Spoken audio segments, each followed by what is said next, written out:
I mean, there are digital products out there that you can license. There are content creators out there who, in your market, your niche, who may already have digital content like how-tos or, little courses or things like that. You can reach out to them. If somebody came over to me and said, hey, I'd love to get my customers into your course, can I package it up with my product and then I'll flip you X amount of money every time somebody signs up and you can put them into your course? I mean, I'd probably be interested in that if they had.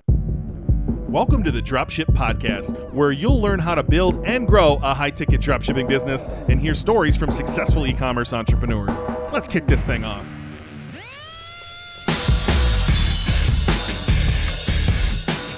Hey, welcome to the Dropship Podcast. And today we're going to give you 3 ways to make every sale more profitable. And I think that's something we're pretty good at around here because we teach a method of e-commerce where you're selling higher priced items already. So you don't need to sell this $30 widget on which you make maybe $10, but you still need to go acquire that customer and ship it from China. We're selling a $3,000 product where you likely have 20 to 40% margins on there. Somewhere between $600 and $1,200 of profit to go acquire that customer, pay your team, pay your credit card fees, and there's still a big chunk of cash left over. But let's talk about how to make every sale even more profitable, John. It's not just about selling one product and moving on to find another person to buy that one product over and over and over again.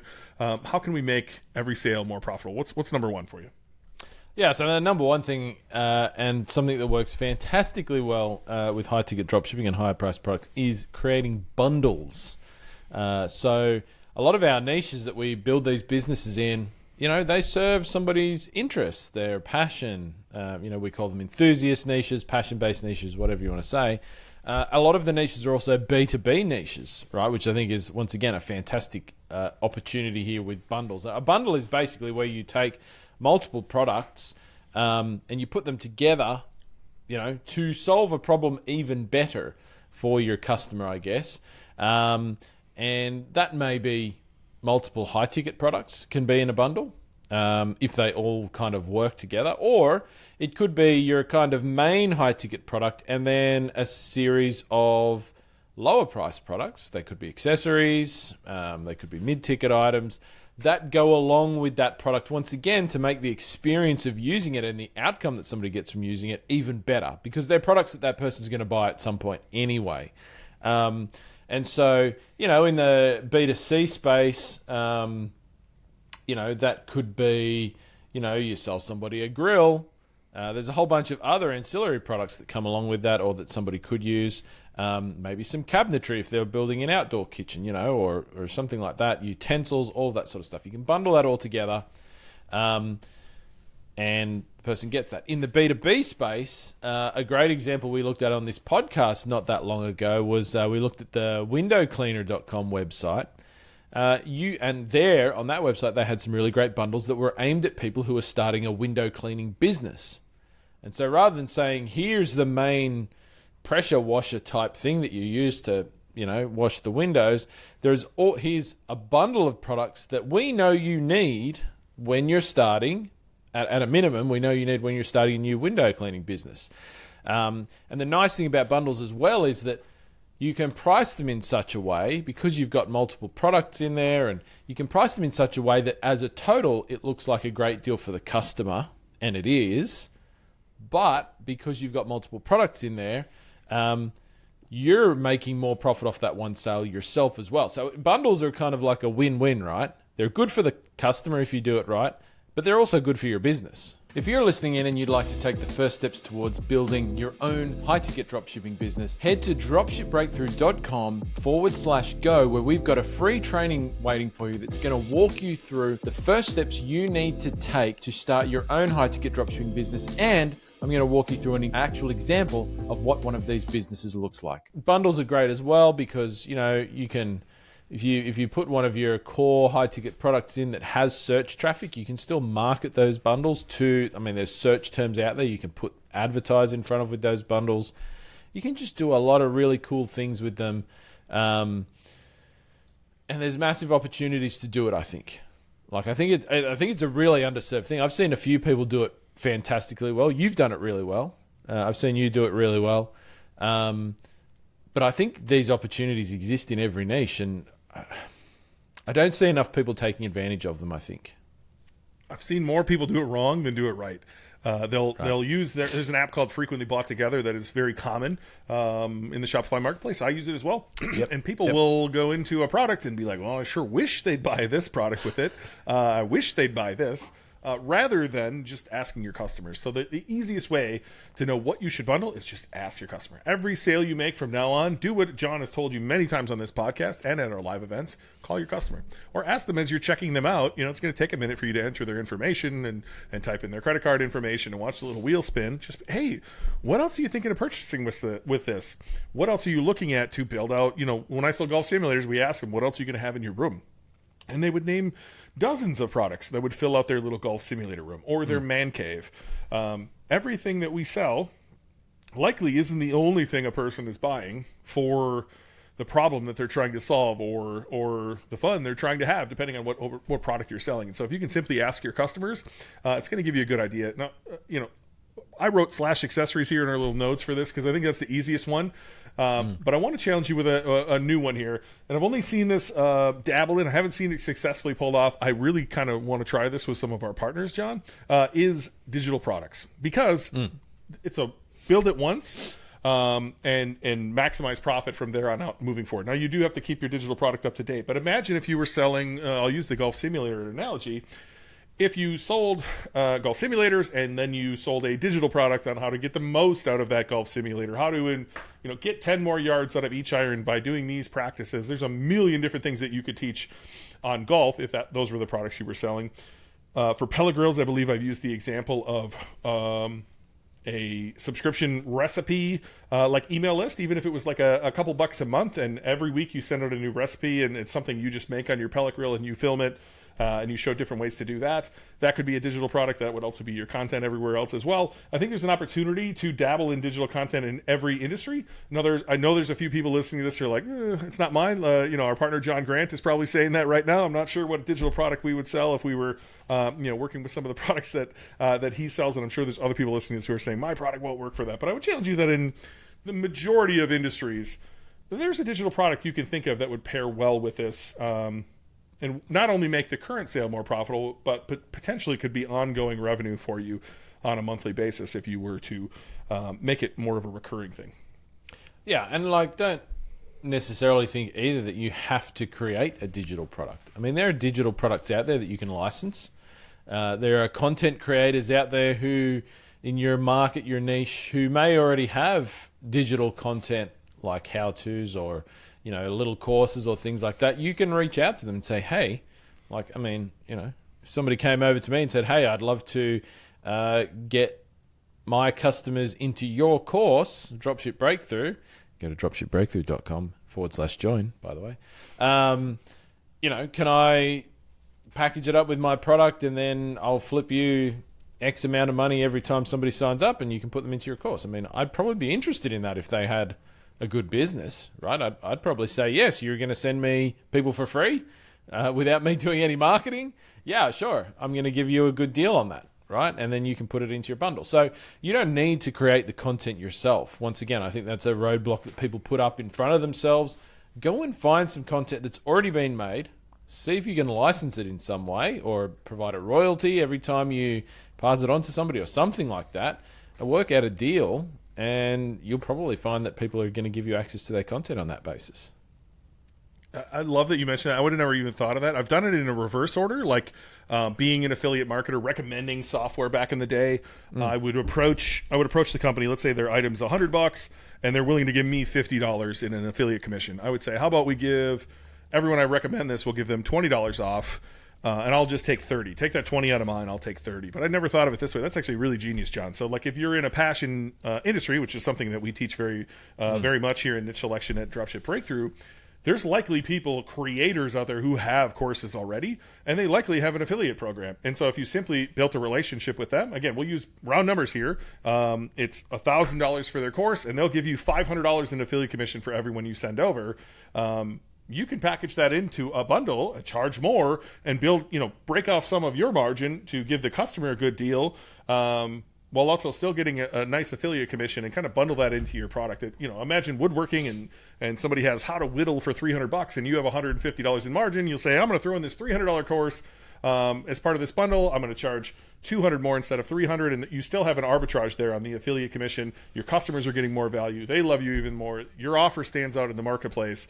I'm actually really glad you brought this up, John. I love when I learn something from you on the podcast. Yeah, and I'll probably ask your views on this, but I want to also say, like, just around some of the mechanics of bundles, where I see people get a bit confused is like, how do you actually create a bundle on your website? So you can use an app like Frequently Bought Together. I see that more as an upsell type app. Like, you're buying this product, do you want to add these ones to your thing? To me, that's not a bundle because you can't market that in any way. Like, that's not a full bundle. When I talk about creating a bundle, I mean go create a product page, which is its own product. The bundle is the product. Like, people don't have to add the different bits. It's like, you buy this product, you get this, this, and this. And it's got one price. And that's what it is. Because when it's a product page like that, you can then run shopping ads on it. You can send people to that page from search text ads. You can, do all sorts of things with that. You can interlink to it from within your website, from content pages and all of that sort of thing. You can show up in your collection pages. So that's actually what you want to do. And that might mean you need to edit up some images where you get all of the individual product images, you edit them together. There's, obviously different ways that you can do that. You can get somebody on Fiverr to help you do that if you don't know how to do that yourself. But that's what we mean when we say, like, the mechanics of creating it in your actual Shopify account is like it is, the bundle is a product. It's not just like, you do kind of create a bundle when you add an upsell app in, like Frequently Bought Together, but you want to go a step further so that you can actually effectively market your bundles once you've created them. And you can name it, right? You can name it whatever product, platinum or gold or silver. We do a similar thing with the pricing here at Dropship Breakthru.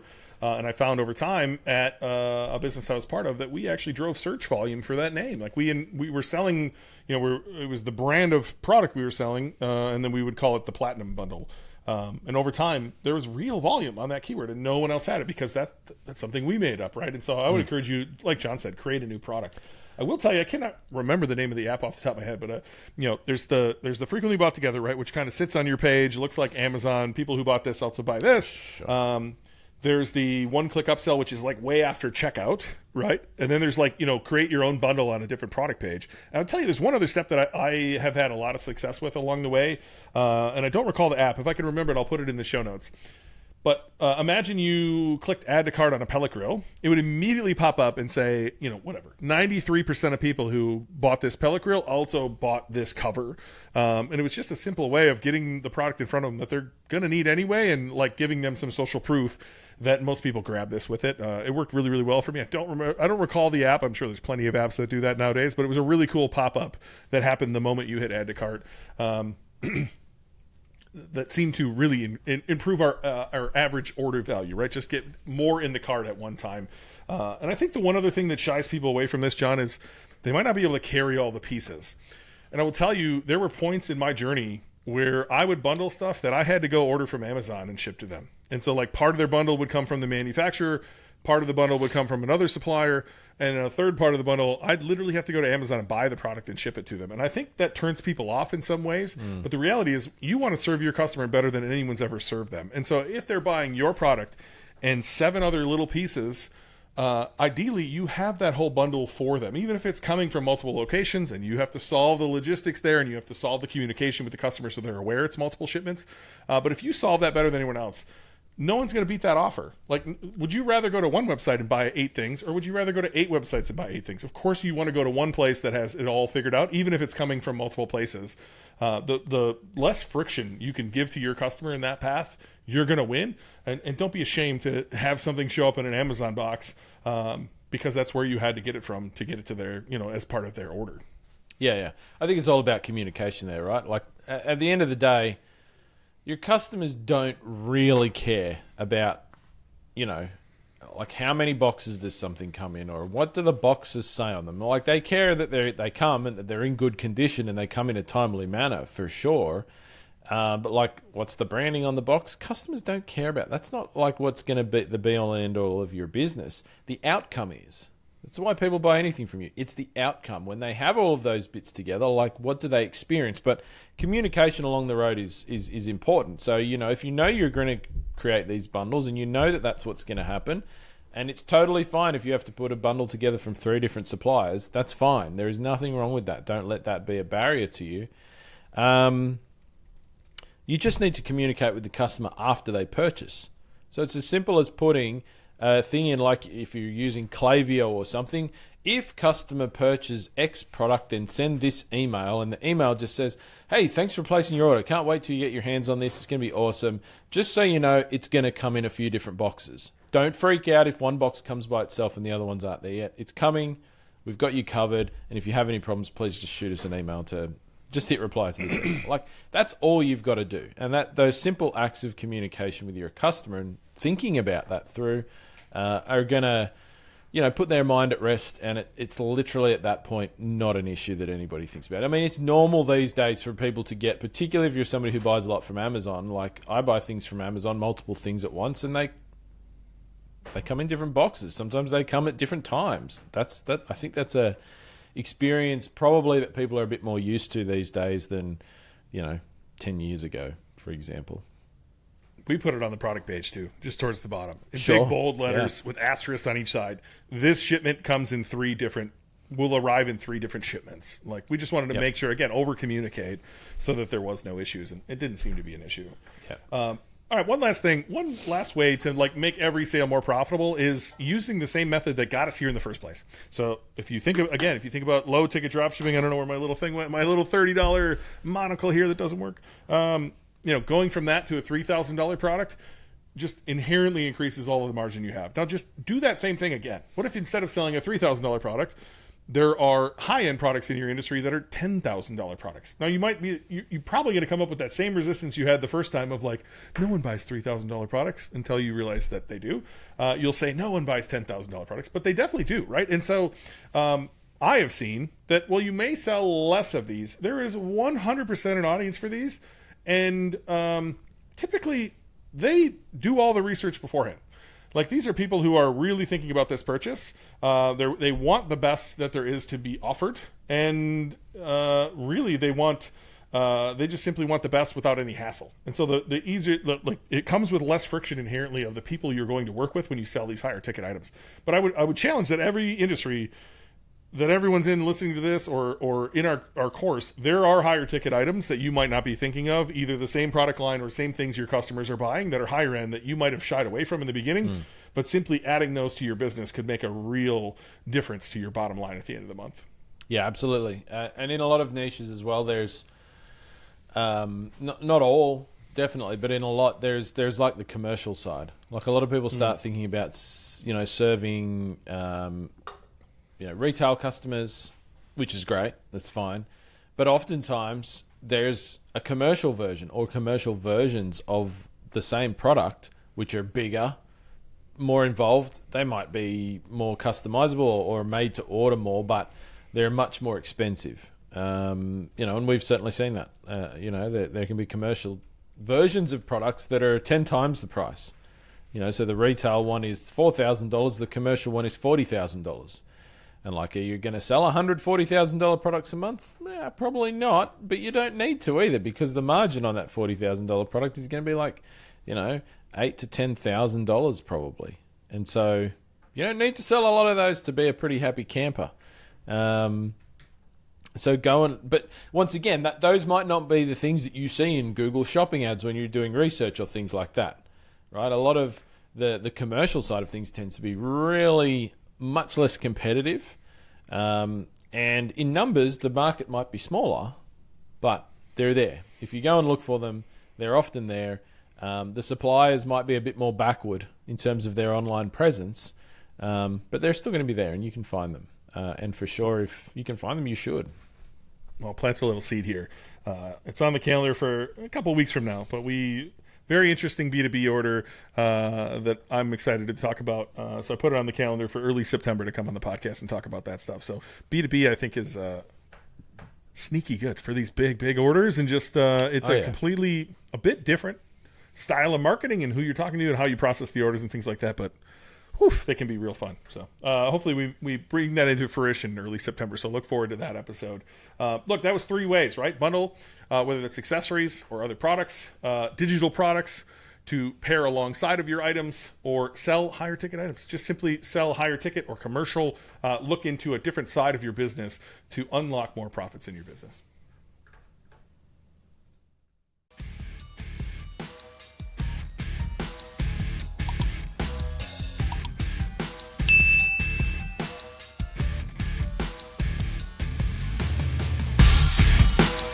Thanks for listening to the Dropship Podcast. You can find all the show notes for this episode at dropshippodcast.com.